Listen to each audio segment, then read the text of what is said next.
Get excited when you find your blocks because now you can unblock and reprogram, but then you can start to take action that backs up that new belief that you're creating for yourself. Are you going to actually put yourself first and your needs first? From To Be Magnetic, this is the Expanded Podcast with your host, Lacy Phillips. And your host, Jessica Gill.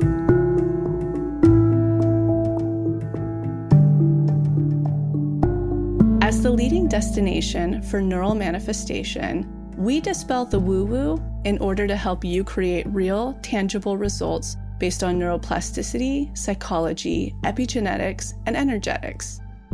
Our goal is to normalize the practice of manifestation and empower you to get into the driver's seat of your life in order to manifest the experiences, relationships, and things that most align with your authenticity. Part of our manifestation process entails expanding past your limiting subconscious beliefs.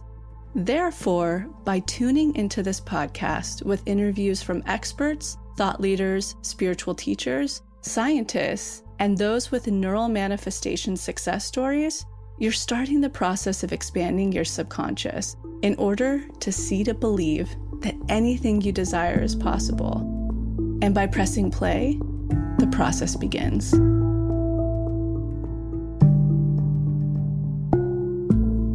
Welcome back, everyone, to another episode of Expanded. Happy 2023.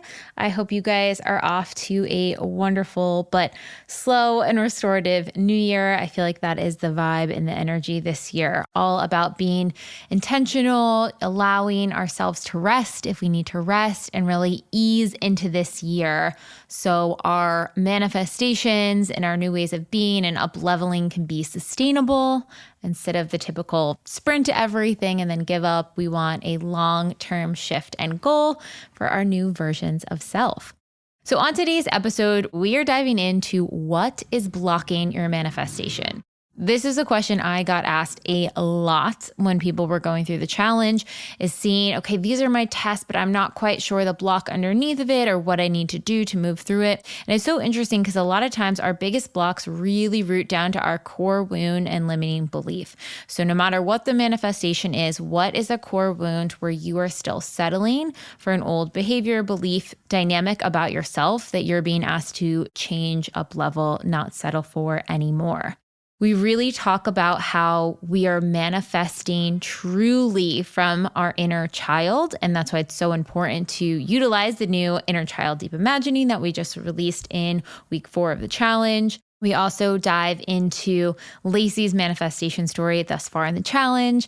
I share my manifestation story with manifesting my dream winter getaway. That was so kismet. I share a little bit more about it in the outro as well.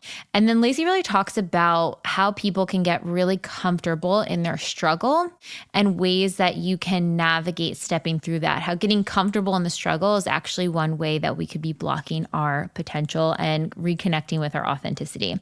This is such a good episode. Listening back, I'm like, oh my gosh, it's so powerful. And Lacy shares so vulnerably about her manifestation story with manifesting her dream home farm. It is just awesome. So many good takeaways. I hope you all enjoy. And now a word from our partners.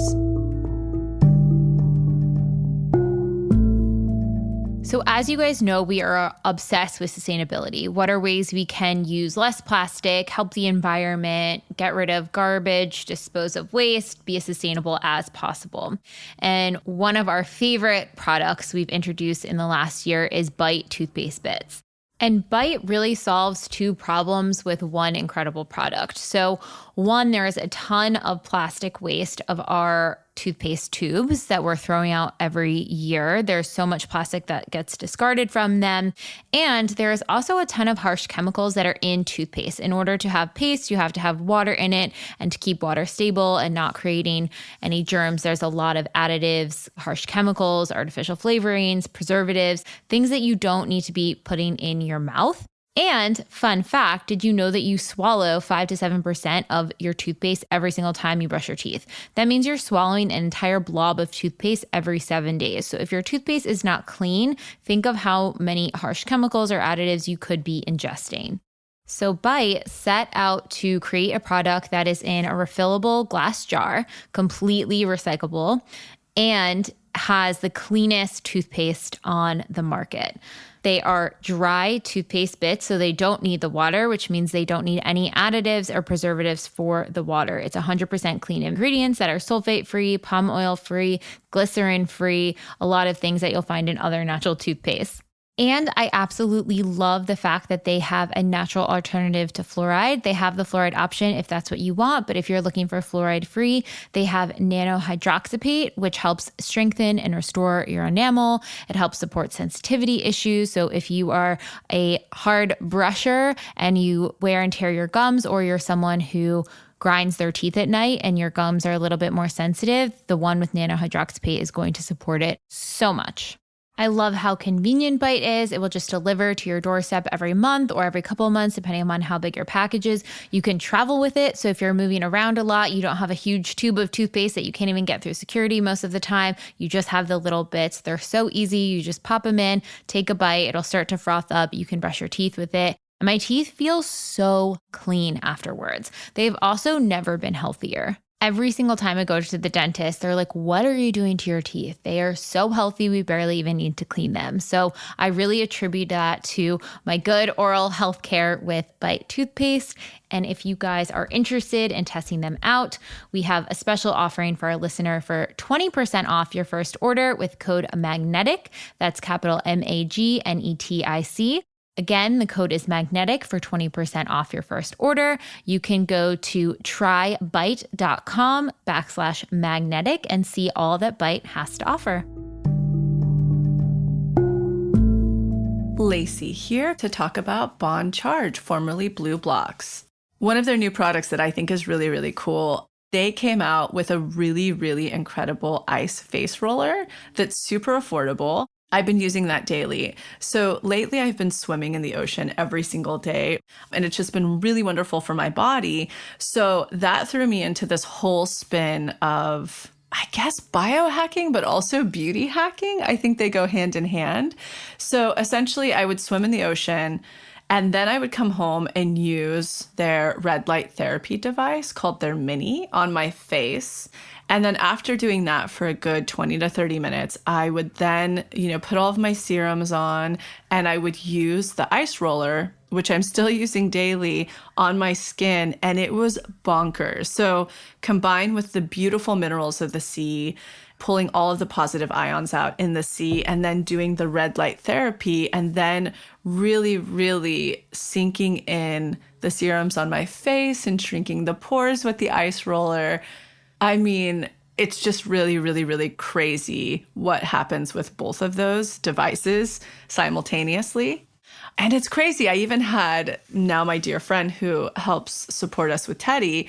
I was like, you have to try this, because she talked about how her old roommate would walk around her house always using an ice roller. She's like, I should maybe try that. And then she started trying the Bond Charge one. And I got a text, I think it was 2 days after she started trying it. And she was like, this is noticeably different on my face. So highly recommend if you're looking for a really cool, not only biohacking, there's so many benefits to using red light therapy that we understand, cell regeneration, reducing fine lines. Look, I'm still in the anti-aging. But if you can use these devices that are really beneficial on a cellular level, on a DNA level, that also happen to be biohacking and are good for you, it's just a win-win. So just wanted to pop on and chat about that. If you are new to Bond Charge, use the code all caps MAGNETIC, MAGNETIC, to receive 15% off your purchase. Again, that's all caps MAGNETIC to receive 15% off any purchase. All right, on to the episode.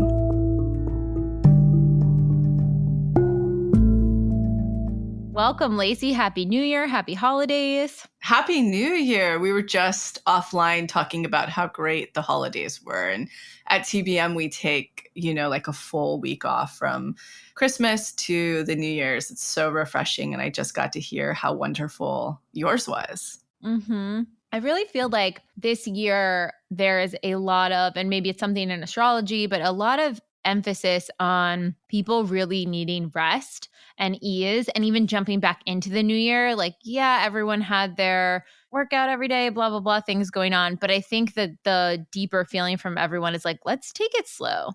We don't need to sprint back into this year. Let's take it beat by beat and start to integrate some of the rest that we had over the holidays. Have you felt that? Yeah, and here in LA, we've been fortunate enough to have 2 weeks of rain. So it was really nice to get back to LA in the rain and lean into what you're talking about. It didn't feel like sunny, like you have to do things and get going. It's like, wow, this is so nurturing and reflective and grounding. So yeah, it's exactly the truth for me as well. And I think most people that I know of, friends, etc. So I totally agree. So we're in the middle of the challenge. We're in week 5, another big unblocking week. And I was sharing this on my stories, but part of the reason we have a lot of unblocking in this challenge is because it takes repetition and emotional intensity to create those new neural pathways. But especially when we're, I think, coming back from the holidays, whether you had a restful one or you're busy with family, whatever was happening, there was likely a change of perspective. And now we're ushering back into the routine we had before. And I feel like a lot of tests, triggers, blocks start to pop up because you're like, oh, wait, okay, now I'm clear on what I want, but like, I don't know how to get it. And how do I get it fast? Or dang, I didn't get as much rest as I wanted. And how do I deal with that? Or even the anxiety of like a lot of people coming back to work. I feel like that was a big one. And it's funny, I even felt last night a little bit of anxiety of like, oh gosh, work, but I love work. So I was like, wait, this doesn't add up. This doesn't make sense. Why am I stressed about work? And I did the inner child DI on it last night. And it was my senior year old Jess who was scared to go back to school because all her friends left for college. Oh, it was like the FOMO and alone. And Yep. isn't that so? I mean, it's not so interesting at this point, but for new listeners and even seasoned listeners, really any anxiety, any feelings, any trigger, anything that's a hurdle in our life today has nothing to do with what's going on today. Is that crazy? It really is wild. And I think when you almost like a mesh with that, it's, oh no, it's this reality that's causing this pain point. It's like, yes, don't want to invalidate that there could be like something hard you're processing through right now. But the reason it's so activating is because it hits with something else.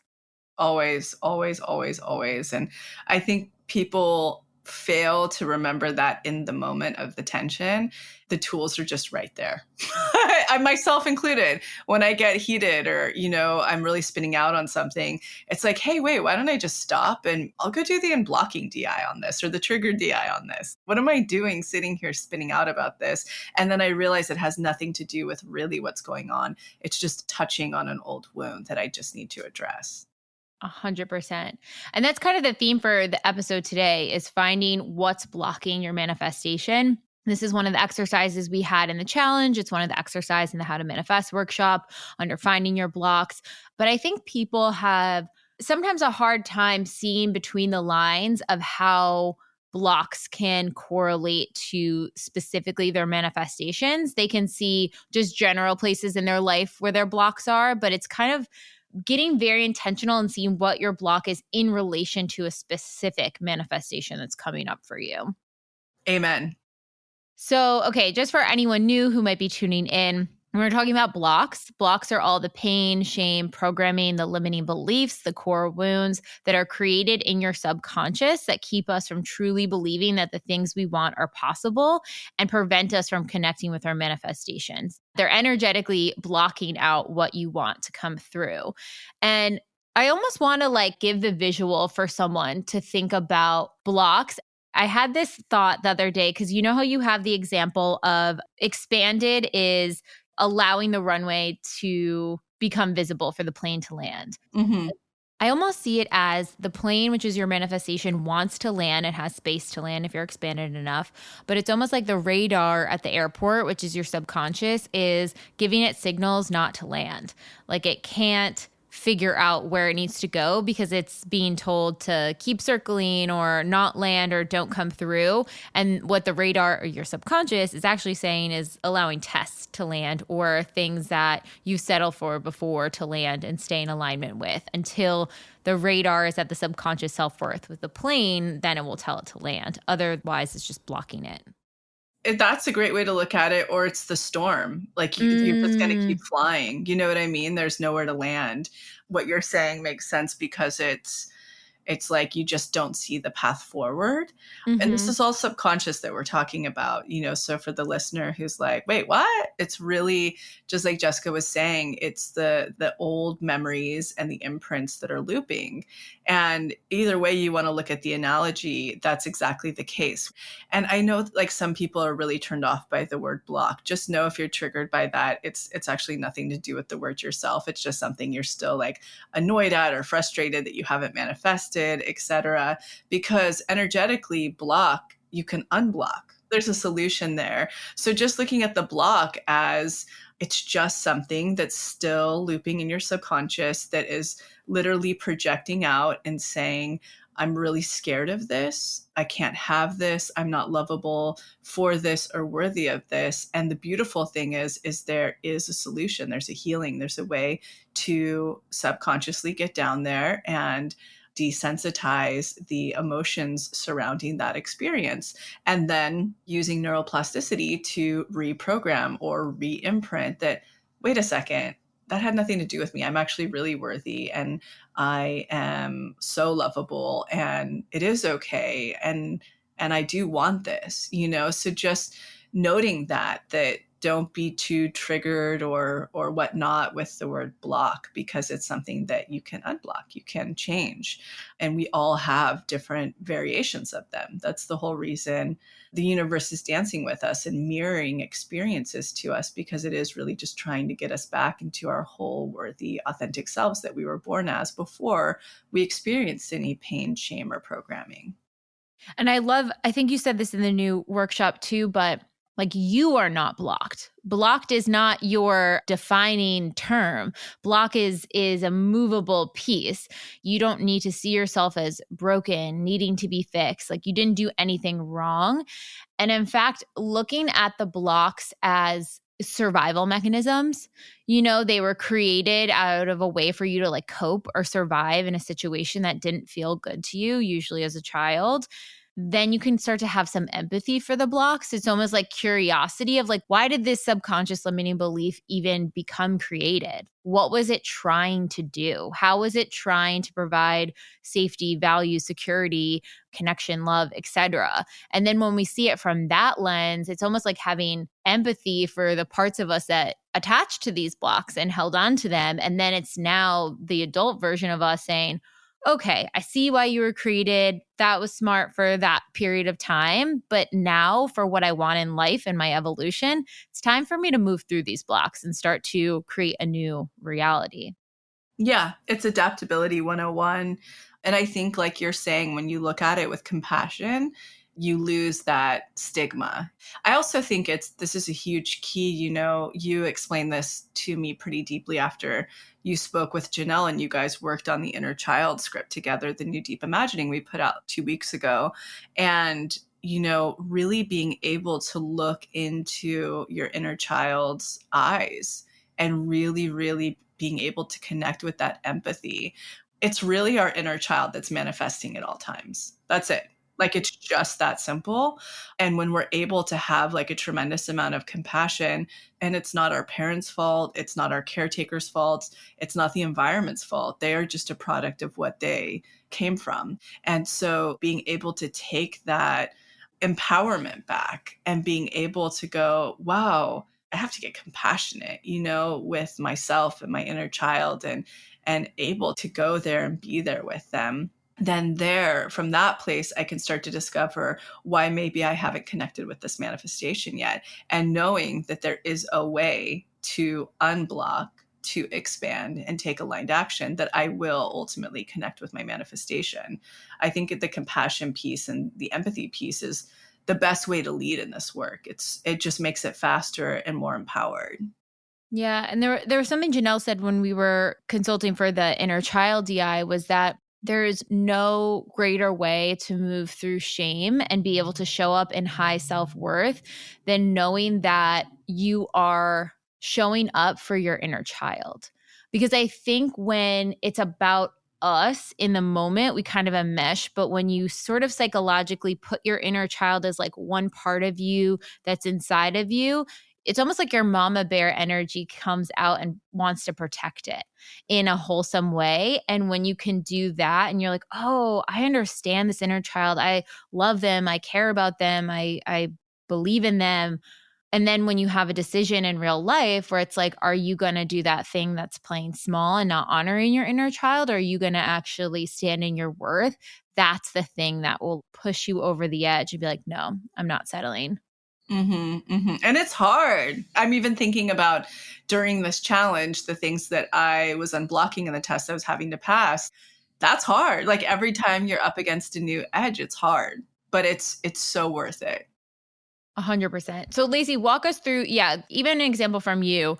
What tests were presenting and how did you view those tests down to blocks and like a belief beneath it? Yeah, so I decided to approach the challenge with one very specific focused area of manifestation because I was like, I really want to use this time of accountability to not be loosey goosey and just like really dig in and super speed this focused area. And so something that Max and I talked a lot about, and we've been talking a lot about, in the brand, you and I have had multiple conversations about diversification. I love being very diversified. I love finances and investing, but I love diversification because what diversification ultimately means to me is absolute freedom. Like I'm not beheld to any one place for finances, that I can just be utterly free. So, if like To Be Magnetic crumbled tomorrow, it's fine. I have a lot of other things that can provide income. And, same with those other things. Like it's all very diversified. And I love that. To me, as an Aquarius, it just feels so there's no pressure on me from anywhere. And so, one focus that I was really wanting to take through this challenge is, I love real estate because I love design. That's a huge part of my authentic code. My authentic code, just as a reminder, number one is family and memories, family moments, memories, experiences. Number two is design. Number three is finance, and what we're talking about. And four is spirituality, self-care. And so going through the challenge, I had this specific thing that I was like, what is the thing I can focus on this coming year that I am now expanded enough in, I've done enough, that will hit all of those pieces of my authentic code. And so what that turned out to be is creating more properties for passive income because I Airbnb a lot of our properties that we have and have in the past with the Forest House, et cetera. So I'm seasoned, I'm expanded in it. And so I was really batting around, what does this look like? And the moment that I started week one, I started to focus on two list items. One is I always love the thought of in my hometown, Mariposa, where I'm from, where the Forest House is, I've always had this dream of buying up like the old Victorian buildings and then just making something really special for the community through them, but also providing passive income, whether it's that I'm renting the spaces out or Airbnb-ing the spaces, et cetera. So that was one aspect of a major manifestation on my list. And the one that's been ongoing for the last 4 years has been the family farm. And so literally the moment we started the challenge and I created that list, it was this quick that my mom sent me a picture of this place that had a for sale sign up on it across from this really sweet little cafe in Mariposa. I called this incredible realtor who was a friend's mom, and I just said, is this place still on the market? I want to get it. She knew the seller realtor really well. And I said, feel free to whisper in their ear.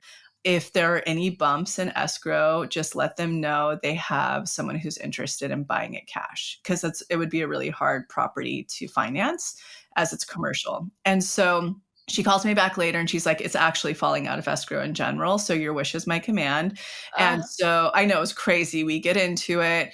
It's all going really smoothly. And when I got up there finally after our holiday party to look at it, and it was the day of inspections, it just felt like such a bigger project than I had envisioned. Not only was it a cosmetic remodel, even though it was an old Victorian place, it didn't have a lot of its true character. So I would have had to, from interior, exterior, recreate that from the ground up after inspections. And so I batted that around with Max a lot. And he was like, Lacy, for the return that you'll see on it, you would have a lot of output.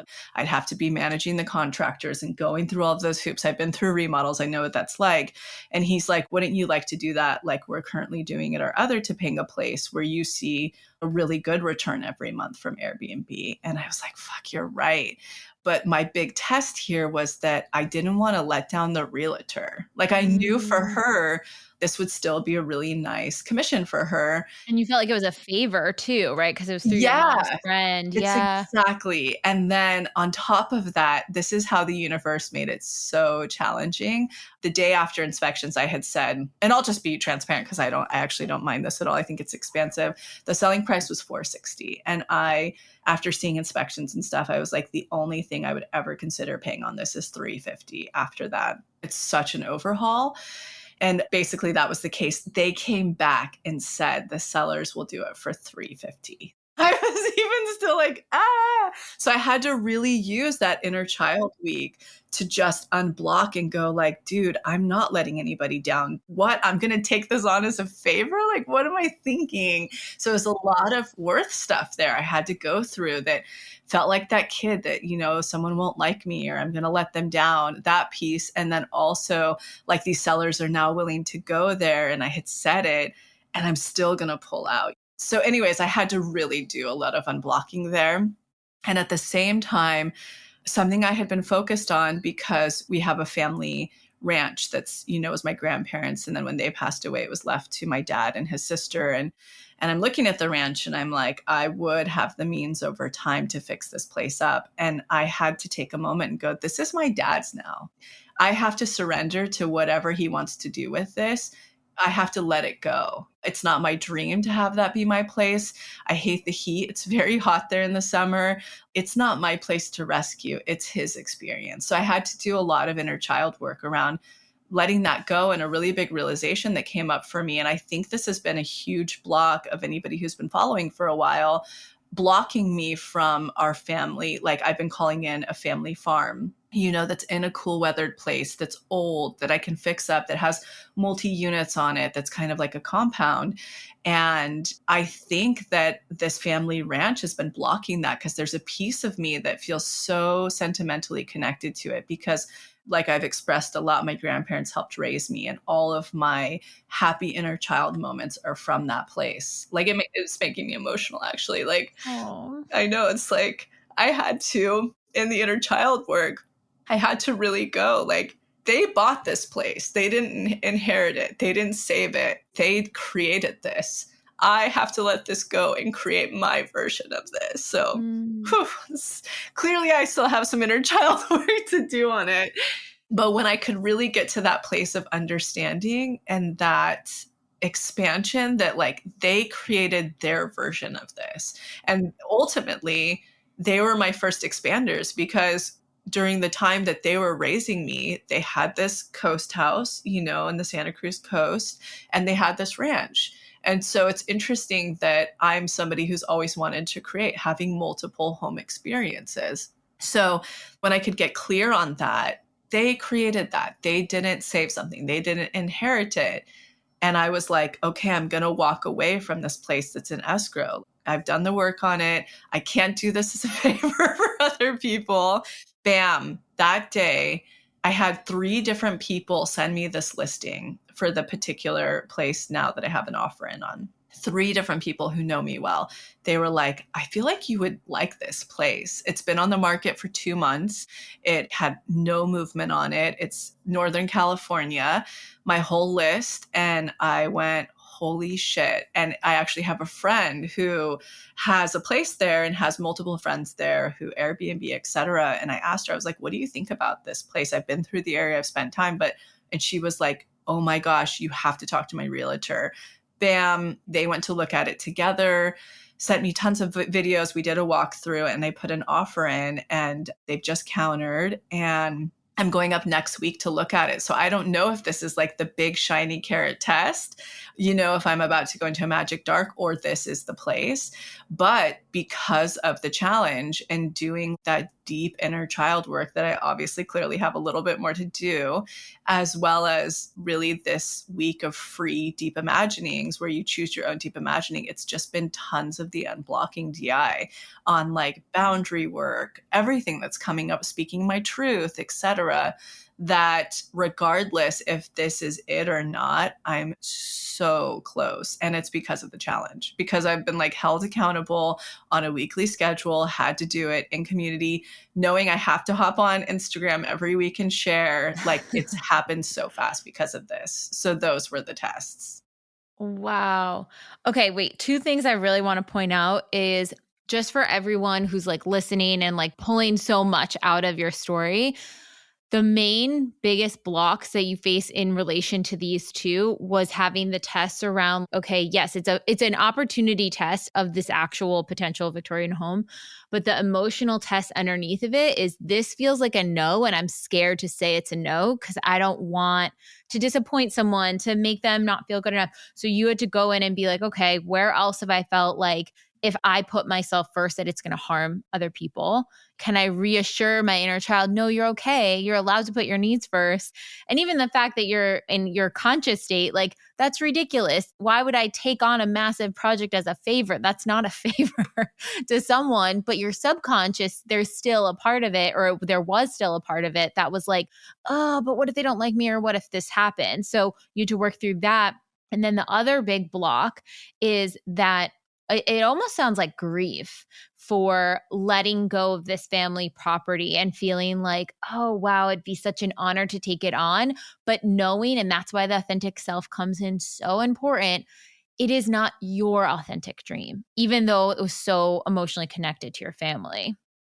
And I think like a really big note on top of everything you just highlighted, how much of that is undertone, like Yep. stuff we wouldn't even look at if we didn't have this process, because I would have never taken a look at, wait, whoa, is this family ranch blocking me in some way? And it really has been.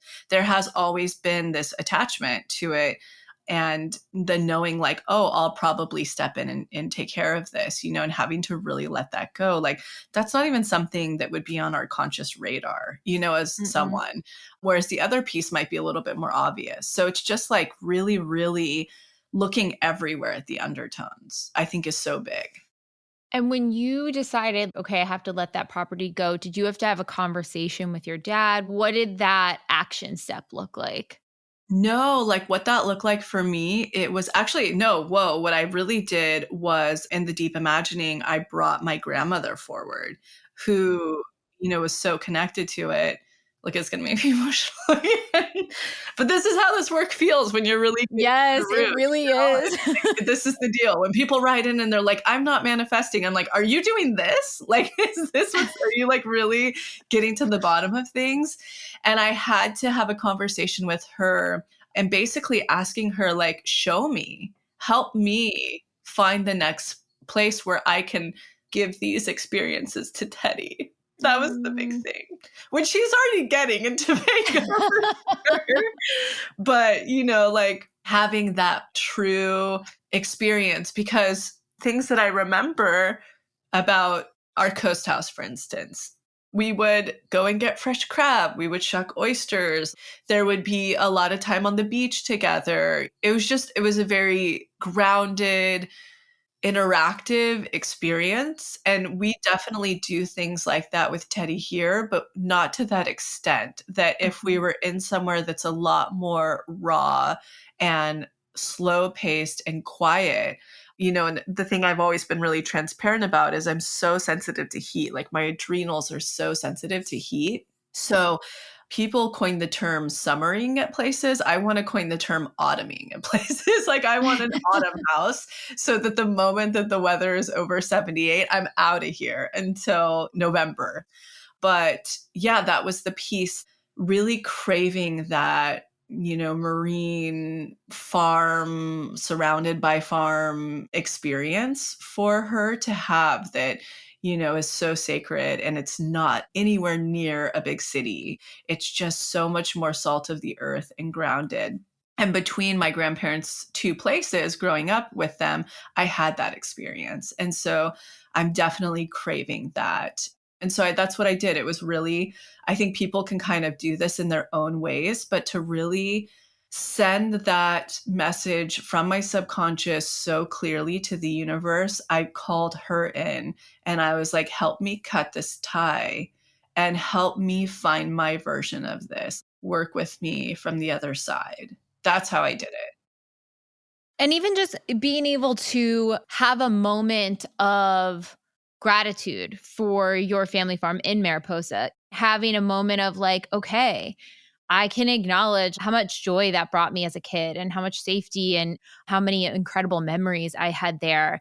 And to keep those memories alive, I don't need to keep the place. It doesn't mean having that forever. And like, that's the thing, my dad has it now, and Teddy's going to have her very own version of her relationship with it with him, because he's a roper and a rider and a cowboy. Like, it's already started. So realizing that my experience, how it looked, doesn't have to be her experience there, but she will have an experience. So it was a lot of that. It was a lot of unwinding and getting clear, but in the subconscious plane, not just in my conscious mind of like, oh, consciously this makes sense. I had to like really get in there with my inner child and do that together. Yeah. It wasn't even the opportunity test saying no to the Victorian place. It was the emotional trigger test beneath it, which was, I don't want to people please. I don't want to let someone down. Because I think that's one place people miss their tests and their blocks and the way that they are communicating their worth in real time. That was definitely something that had popped up for me as one of my blocks. Is there anything else for your story, Lacy, that you think would be important to share? No, I think at this point of the challenge, I hope it's motivating enough to continue the challenge, guys. Oh, hell yeah. Get on it, man. Like, use it. You look at me, I've been doing this for how long, and I truly have created the life that I desire, but look at how much more I can dig in and how much more I can get out of it and get even closer to not only my authentic self, but my authentic wants and needs. So I hope that sharing that motivates others that like, let's do this together. Let's see this through. Thank you so much for sharing, Lacy. I think that was so powerful and it's really going to touch so many. And I thank you for being so vulnerable and sharing the emotions behind it, because that is such, like, when people say they're like, yeah, I am blocked. I'm like, but did you feel that? Yeah, me too. I'm always like, yeah. And it's okay if you did, like, if you do the DIs and you're not feeling it yet, you just, Daniel and I call it like having really strong protectors that like don't want you to feel the emotions yet. They're protecting you from feeling emotions. You just got to keep chipping away at it, because eventually you will hit it. And one way that gets me in the gut, or like always helps me tap in closer, when you have a test or an emotional dynamic coming up, when you feel that emotional activation, it's like, yeah, but what did like the inner child version of you need? Speak to them right now. Right. And that's when you're like, oh, shoot. Okay. And then the tears just come from that. It gets you, man. It gets you down. No, it's totally, and that's not the goal. It's where you're manifesting from. So like, only you can be honest with yourself if you're there or not.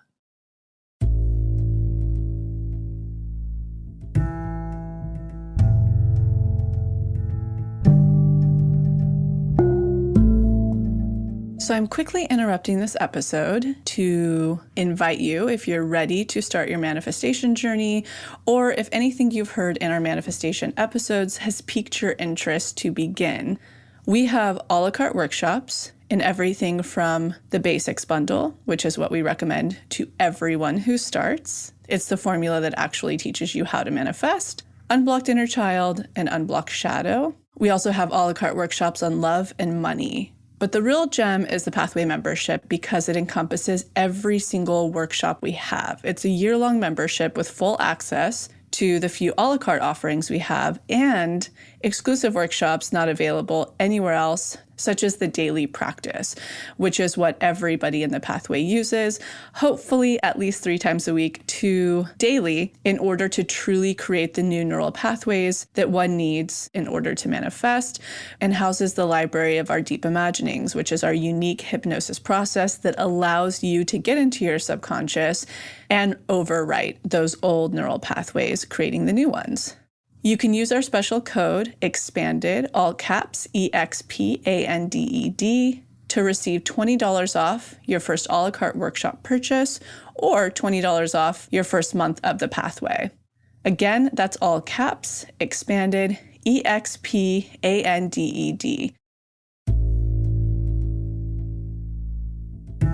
Okay, now back to the episode.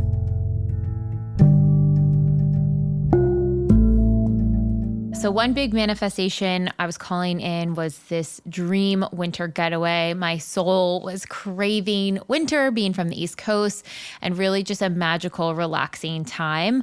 The Authentic Self DI really helped clarify how much I craved and needed that. And it's funny because my authentic code, I added in magic, and snow and winter always remind me of magic and tapping into that energy and that awe-inspiring piece. And then also with this getaway, it touched on home because it was a memory trip that I was building with Daniel in a cool atmosphere and vibe and decor, which is all part of my home authentic code.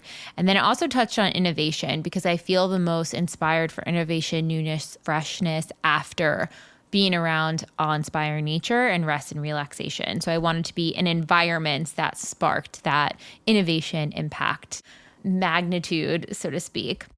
And I actually want to know your thoughts on this, Lacy, because obviously the trip had a timeline, like it was going to be over our winter break. And we don't put deadlines on manifestations. So it's almost like an interesting caveat. And a few other people had asked to, I have to move out of my home by this date. Can I manifest a new place to be in? Is that setting a deadline? What's your thoughts on that? So my whole take on it is, especially when you're starting out, we're really desperate. And usually setting deadlines comes from a desperate place. It's just so often never going to happen because if you're in a desperate energy, not making this even about frequency or anything, it means you're in a blocked in, a non-expanded space. Because if you were, you'd be in deep surrender. That's what unblocked and expanded feel like. And so for someone who's been seasoned and been doing this for a long time, the answer is like 100% you can do it, especially if you've reached that place of unblocked, expanded. You're in such a flow because you're living in a constant state of unblocked, expanded, aligned action. You're living so truthfully to your authentic self, etc. Of course, no problem. Because where I really state that is in how to manifest. What's how to manifest? It's usually the entry level workshop. Most people coming to that for the first time are in a desperate state. And I will say, like, I almost never, or I don't ever put a deadline on things. I still don't either.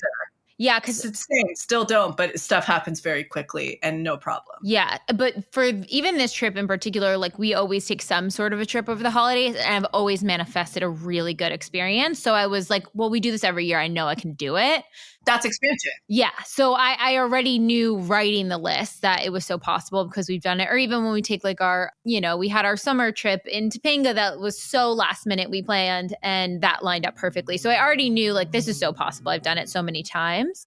But yeah, I was definitely cognizant when people are like, but did you put a deadline on it? I didn't put exact dates. I just knew over the holidays and I didn't put how many days. And I really got to core essence. I really got to the things I wanted to feel.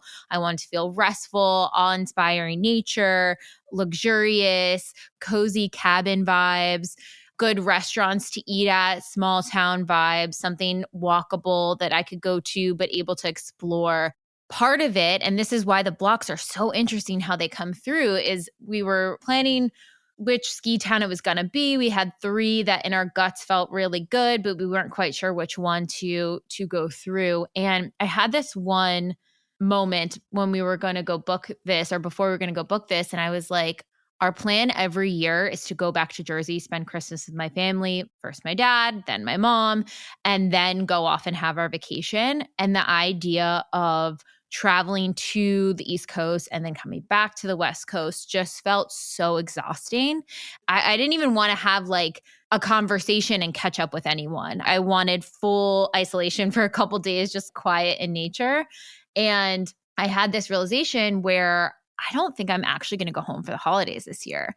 And this is big for me. I am obsessed with Christmas. Christmas to me is like how you describe the memories you have on your family farm.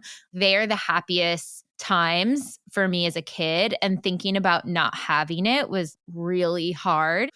And I had to have the conversation with both my mom and dad. And I knew it was going to bum them out. But I was like, I have to put myself first. If I don't do it now, like when? When do I get to live my life and put my joy first? And so I had to have really tough conversations, but my block was having that conversations with them. Both of them were totally fine. My mom was actually even more supportive than I would have imagined because she's in the midst of selling her house. So she's like, oh yeah, I'm stressed. That would be great if you guys didn't come home. That's awesome. So they were great. And then you have to process a little bit of the grief of like, okay, this tradition that meant so much to me is shifting. And that's hard. What does it mean to not go home for the holidays? And how do I craft a new tradition going forward? Like this is the first year Daniel and I are engaged and thinking about starting a family together and getting married. And so it's like, well, okay, is there a new tradition that we can craft that honors our needs and all of that? And so after I set that boundary and had that conversation, I was like, all right, universe, show me which town. Like, I want a little insight of what the cool spots to go to or whatever. And I got tagged in a magnetic meetup that was in Jackson Hole, Wyoming, which is one of the towns we were looking at. And one of the girls is a blogger that does all mountain town stuff, restaurants and where to go and the hotels and the adventures and everything. And I was like, how is this possible? Like, what are the odds? Connected with them. It was so incredible.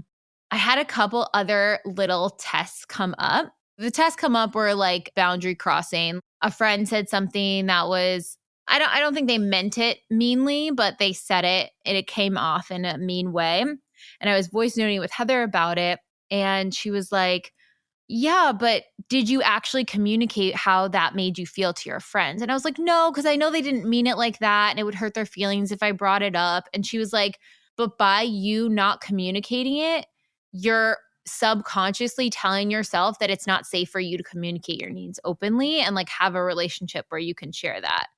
Like I thought I was in my power by not saying anything because I was just processing the feelings. But in fact, she pointed out that not saying anything, not speaking up was communicating that my needs don't really matter, that I'm putting her needs of feeling uncomfortable over my needs of sharing how it felt. And as a people pleaser, I was like, okay, we're going in. Damn.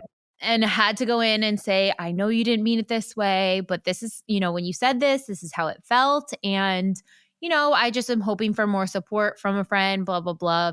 And they were so apologetic. And they were apologetic in a way where I didn't have to caretake their emotions, which was, I don't want to say my worst fear, but that was definitely a fear. I was like, oh, they're going to feel so bad. And then I'm going to have to reassure them that everything's okay. And like, that doesn't feel good. And they completely surprised me and were totally fine, really apologetic, said, yeah, when I said that, it didn't feel good to say. I didn't mean it to come out like that. And it's a simple thing. It wasn't a huge reaction for me. I could have totally let it go. But I think because I was like, no, I deserve to like have relationships where I can speak openly about things, not attack, but just have a conversation, that shifted. And then our flights lined up the next day, and then our stay lined up perfectly in the cozy cabin by the luxury hotels that we could just get into and have drinks or dinner at. It was unreal. And it really teaches you that the block for this particular trip of rest was, are you going to actually put yourself first and your needs first? And that's like the whole theme of the challenge for you so far. From not going home for Christmas and having those conversations to that. That's so interesting. That's fantastic. When you think about the blocks, part of it is, okay, can I put my needs first? Your gut is like, yeah, of course I can. But what actions are you taking that are not doing that? What ways are you still signaling that your needs are not first? Having those conversations with the friends, doing this. What are all the ways that you can put those needs first? And then the other part, and I was kind of touching on this in the beginning, is well, why does this part of me not feel safe to put my needs first? Oh, well, I feel like things will fall apart, or I'll be rejected, or I'll really upset someone and hurt someone. And it's facing that fear and stepping through that fear of that might happen, but will I still be okay? Right. And then knowing that all will be okay after that. You're totally protected and held. 100%. That's a big thing I'm working through right now for sure. Okay, if I make this choice for myself, it could have a ripple effect, but ultimately I will be fine and taken care of. Yes. And we always talk about stepping through the fear. We talked about it in the re-air last week with the why tests mean your manifestation is close. Stepping through that fear is that magnetism because it's showing in real time with action the work that you've been doing in the subconscious. When you have the reprogramming moments and you sit with that subconscious, and then you're like, okay, it's scary, it's painful. I've had the conversation with that friend in my mind, but now I'm going to actually take the step and do it. It's so, so powerful. So powerful. And like you start to realize really quickly like who's on your plane or not too, based on their reactions and who's where you're at right now and worth that time and who has some catching up to do or you have catching up to do, which I think is really powerful too. I feel like something about this challenge too, and I think the inner child DI last week really helped bolster it, is just having that, oh, hell no, I'm not doing that. Like there is a Yeah. new level of no settling that's popping into my essence that you always say, like, you can't fake it. It's just a feeling. And when it shifts, it shifts. And I feel like I'm definitely in that moment of like, I'm not settling for that stuff anymore. Like we are actually putting ourselves first now. It's great. I love it. Amazing. Oh, so cool. So I just want to give a couple other examples just so you guys can see how certain blocks connect even further. I can actually share a block that my mom had with her house, which was really powerful. That kind of gets the root of things. So she's in the midst of selling her house and she was journaling on all of her blocks. She's doing the challenge with us. And some of the blocks were her connecting her worth with the house. Like if they were like, oh, this needs to be updated or maintained, she would feel like, oh, they don't like me. Right. So she did a lot of healing around that and started to pull that apart and recognizing like, it's a house built in the 60s. It's going to have stuff wrong with it. It has nothing to do with me. I'm fine. And tying it down to like, moments of rejection in childhood amongst peers and those sorts of connections. But one of her biggest blocks, and we were kind of voice noting back and forth on this. And I was like, well, what would it mean for your house to actually come through? Is there a block of you actually wanting to sell it? Like what part of you doesn't want to sell it? That's the big obvious one. Yeah. Like, And she was like, huge. oh, it would mean that I would come into a lot of money. And like, I've never had that sum of money in one thing. And that scares the shit out of me. Oh, wow. So it gets back to your savings thing when we were talking about finance. Yep. And so that was exactly it. She was like, I'm scared to actually have money because I've always been like kind of, oh, you have to save and be, frugal or this or that or whatever. And she's having to sit with, okay, what would it feel like to have money and to let go of being in lack? It's almost like if she had it, she can't hold on to that lack mentality anymore. This is one thing I want to share, and not just specific to your mom, but I've dealt with this actually a lot in many different phases of upgrading. And there's a comfort in struggle that we get very comfortable with because it's a place we've been in. And struggle doesn't have to mean financial, it can be many different areas of life. And when we heal out of that, there's a lot of things that can be attached to it. Like I remember when I started to make more money than I was making as a struggling actress for a while, a struggling waitress. And I had to like go, whoa, this means that I'm not like my mom anymore, who was always in lack. There's a comfort that we can get into with struggle. And I only highlight this because I think a lot of us It can happen in dating. It can happen with friendships. It can happen calling in pets, etc. Looking at that, where am I comfortable in an unempowered state because it feels so known and safe? I love that you guys stumbled upon this because it's actually something that I think is more common than we all let into. So common. My mom had me to look at it, but also she came to a lot of the conclusions herself, which I was really proud of. How would you have someone start to like even examine, am I doing this? Am I comfortable in my struggle? Am I scared to let go of my struggle? Yeah, I think the person has to get to the root of what the struggle represents to them.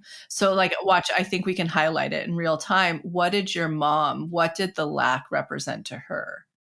Well, there was definitely a period of her growing up when her dad was out of work for a very long time. And it was very scary. And I think what imprinted for her, you never know when the rug can be pulled out, and you always have to be prepared. And so I think for her, staying in a lack mindset is like, that's my way of always being prepared. Or always being protected. Hmm. Yeah. Hmm. Uh-huh. And so I think part of it is that. And if she had to actually be like, no, I have money, I can spend it, it's almost like letting her guard down on the like hypervigilance around the money and trust, basically. I think, yeah, I think the theme of the episode is really interesting. I think it's the theme of the work. I hate to hammer it home so much, but really being able to realize I'm really just manifesting from where my inner child is in ratio to the subject I'm calling in. Wherever my inner child still lies within the subject and my subconscious, that's what I'm manifesting from. And it's so interesting because you highlighted two really important things. Number one, the block there is if I'm like this, I'll always be safe. I'll always be protected. Even though in her conscious life and mind has far surpassed all of that, that's what's still looping. So the universe then is starting to mirror back those experiences and test to her to be like, you've got to integrate this if you want to manifest this thing, which is so clear. That's the whole crux of our work. But on a more spiritual level, the universe's entire experience with us, its dance with us, its intention is to get us back into our whole, worthy, authentic selves before we experience any pain, shame, or any type of trauma, etc. And ultimately, at the end of the day, that's complete connectedness, that's complete trust, right? That's complete knowing that the universe is holding you through everything. So the bigger theory could be here is that the universe is just trying to get you back into that expansive state of oneness, connectedness through each little step that you go through. And I think just to answer your question again, so for anybody who's like, wait, this kind of resonates, that being attached to the struggle, I've got to look into that. I just want to get back to that point really quickly. Note whatever the struggle represents to you, that's what you're having to unblock. It's not the struggle itself, just like your mom got to see in real time. But yeah, that would be my thoughts on that over the whole. I mean, it's fantastic. So great that she got to the bottom of it. I'm like, did she sell the place? I'm on the edge of my She just seat. got an offer, so we'll see. It might be a test, but it might be the manifestation. So after she did a lot of the inner child work, it's so funny. She's so cute. She's sending me pictures like, I'm so happy today. I feel great. Like it's really working. Wow, that is so awesome to hear. That's so cool. Especially like, how old's your mom? I mean, does she mind if we share that? Yeah, she's in her 60s. So it's like you can do this at any point. Like it Oh, works for yeah. everybody, anybody. Like it's just so cool that she's doing that and willing to. That's so cool. Yeah. And it's powerful too because she's really giving her inner child so much space. Just to give an example of the unblocking, like when she went in and had that memory of, okay, that was so scary when my dad didn't have work and it was so stressful around the house. And we were really cutting money each which way. And I think one of the things that was really, really scary is at one point they were, because she was a family of 4 kids, they were like, we can't provide for all the kids. So we might have to like have some of the kids go stay at like an aunt's and uncle's and have them care for them. So like there was a threat of like, oh my God, my family's breaking up. I could lose attachment to my caregivers. That's so scary. So traumatic. So traumatic. So I think her going back in and being her higher self and talking to her inner child at that age and saying like, hey, I know this is so scary, but I got you. I've lived through it and they're actually fine. Dad was able to find work. It worked out okay.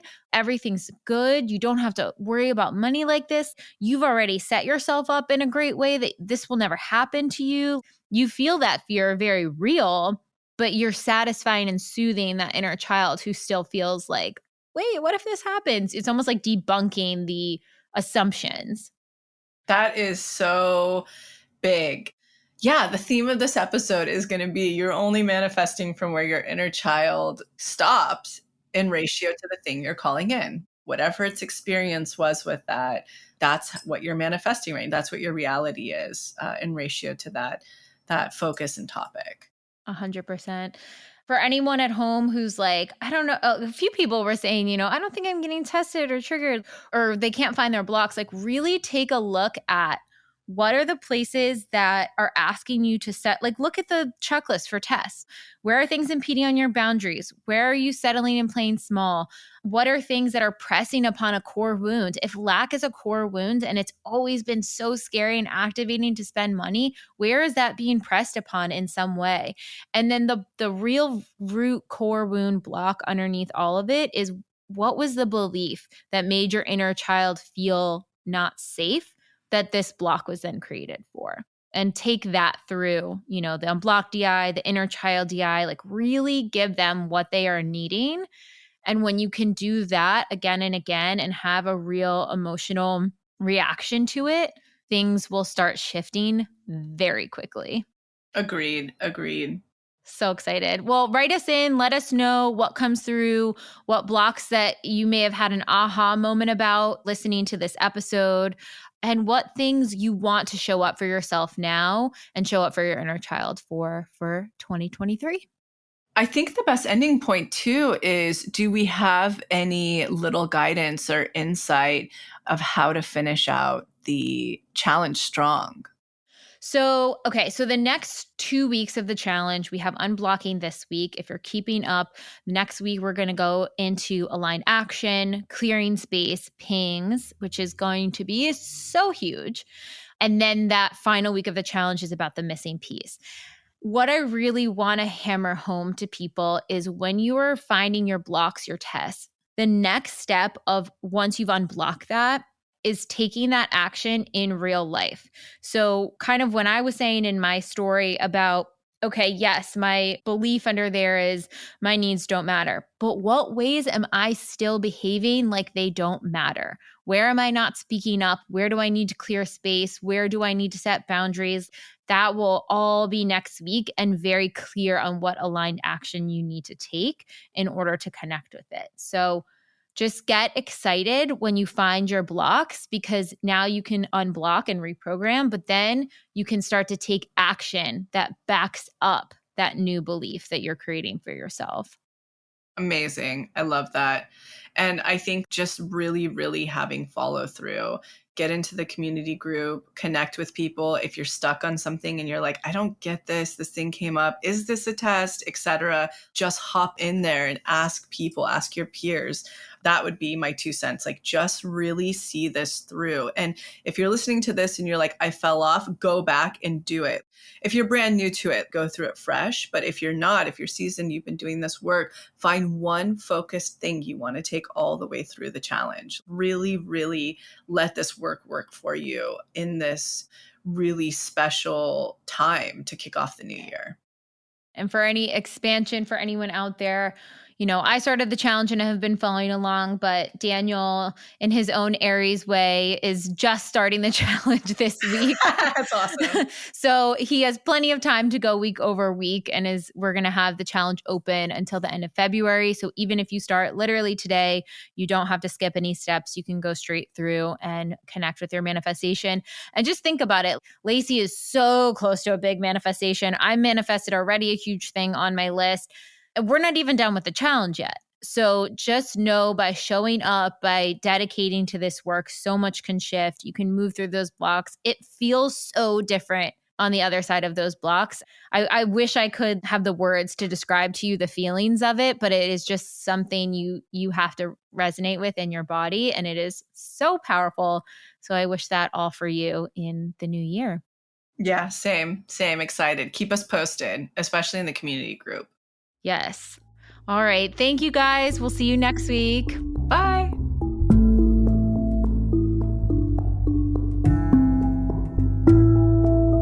I hope you guys enjoyed that episode and was expansive for you. I just wanted to reiterate how you can navigate through your tests and really find your blocks. Just surmise for you guys going through this. So take a look at your tests, whether it's an opportunity test or a trigger test. What is being asked of you here? What fear do you need to step through? What way do you need to show up for yourself in a way that you haven't before? And get to the root of that test. Why is it so triggering? What belief is beneath the surface? So for example, with my winter cabin trip, the underlying root in every single test I had, even though it came in many different forms, was, do you feel deserving enough to take care of yourself? Do you feel deserving enough to put yourself first, even over the needs of others? That was the underlying theme through every single thing. And when I said yes, yes, yes, in all aspects of my life, that was able to come through. And then it's really reprogramming that belief. In order to say yes, I had to sit with my inner child and say, you're deserving. It's okay. You're safe. In the ways that you didn't feel before to do this, now you are. Taking that unblock DI, inner child DI to heal that, and then taking the actions to back it up, setting boundaries, speaking my needs, putting that first. And then the manifestation can come through. So hopefully that's helpful for you guys. And one other thing I wanted to add to my manifestation story that I think is really important, especially listening back, I was like, oh, we touched on lack with my mom, and that kind of played a factor into my trip as well. The last piece that we were able to manifest, the perfect stay, I wanted cozy cabin vibes to stay in, but wasn't specific on a hotel. I just wanted to be somewhat in town. And when it came down to the wire, we got the perfect aligned flights, right timing, direct flights under 3 hours, which is what we were hoping for. And when it came to the stay, we had one hotel that had not great reviews, loud kids running about, but was in our price range. We had another hotel that was gorgeous, incredible, but really way beyond what we were willing to spend or what we were thinking of spending. And I had to take that lack mindset through the DI and say, is this lack? Do I actually have the money to spend this? And does this feel aligned to spend it on myself for this hotel? And after doing the DI, I was like, okay, you know what? If nothing else presents and this is our last option, I'm actually willing to spend this much. It's above what I thought it was, but I am prepared to do that because I know I'm worth it. I've expanded myself through purchasing my couch, my laptop. I know that my block through everything is, are you going to put yourself first? Everything else for the trip was so aligned that I was like, okay, if it comes to that and nothing else presents, I know I have this spot to book, even though it's more than I wanted. And then right after I got out of that DI, I got a message from a friend that I met through this TBM community who typically has someone stay in her cabin over the holidays, and there was no one staying there this year. And she said, I know this is kind of left field and feel free to say no pressure, but I'd love to gift you and Daniel a stay at the cabin because it would be a shame to let it go unused through the holiday. When I got this message, it was a full body yes. I literally screamed. I was jumping up and down. I was like, Daniel, the manifestation fully came through. We have a spot to stay. We don't have to stay at that hotel. We don't have to spend beyond our budget. We can keep it on the exact number we wanted for our manifestation list. I was floored. And honestly, magic is part of my authentic code. This felt like magic. And I share this with you because I think that We can have an idea of what we want to manifest, but it's so important to just get to the core essence. If I said I want to stay at the only luxury hotel and this was it, I was limiting myself to so many other things that could have taken place and so many other ways I could have gotten exactly what I wanted. So we got complete silence, cabin vibes, isolation, restorative nature, but we could go to those fancy hotels. We hung out in there almost every single day, sitting by the fireplace, journaling, coffee, all the things. So I got every single thing I possibly wanted. And the last thing to help expand you guys is one of the days I was there, I was at the Four Seasons. I had just sat with a TBM Magnetic meetup, just felt so much love and joy for this community. And I seriously think you guys are the freaking best, because every time I meet you all, I'm just so enamored at how powerful and sweet and magical you all are. But after meeting with them, I sat by the fireplace and I was journaling, doing the trust muscle, DI, and exercise, so I could really soak in. When I put my needs first, the world opens up. And it was just such a powerful experience. Know that it is so, so possible for you. Showing up for yourself is so possible. You deserve it. And you will come back from an experience like that. Like, I feel so refreshed, inspired, and ready to serve and be generous and give back and do all the things that I felt come at me. So it's such a symbiotic relationship. When you take care of yourself, you can help take care of others in such a new way. I'm so excited for you guys to finish out this challenge. If you're new and just starting out, it is going to be so powerful. It's not too late to start. We keep saying this over and over again. If you start the challenge today, you can go through every single day. You are not behind. You are in your perfect divine timing. Please share with us as things are coming up, what you're manifesting. You are so worth it. And on to 2023.